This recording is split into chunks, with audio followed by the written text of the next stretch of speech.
بسم اللہ الرحمن الرحیم۔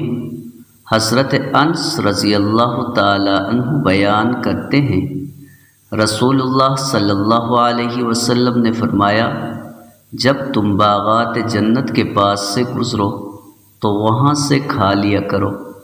صحابہ کرام نے عرض کیا، باغات جنت کیا ہیں؟ آپ صلی اللہ علیہ وسلم نے فرمایا، ذکر کے حلقے۔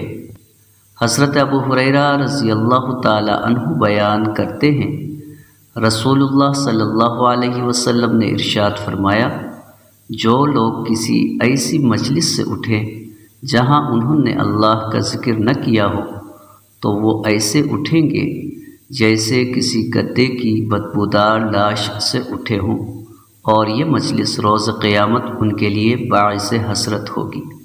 حضرت ام حبیبہ رضی اللہ تعالی عنہ بیان کرتی ہیں، رسول اللہ صلی اللہ علیہ وسلم نے فرمایا، امر بالمعروف یا نہی عن المنکر یا اللہ کے ذکر کے سوا ابن آدم کا تمام کلام اس پر بوجھ ہے، وہ اس کے لیے نفع مند نہیں۔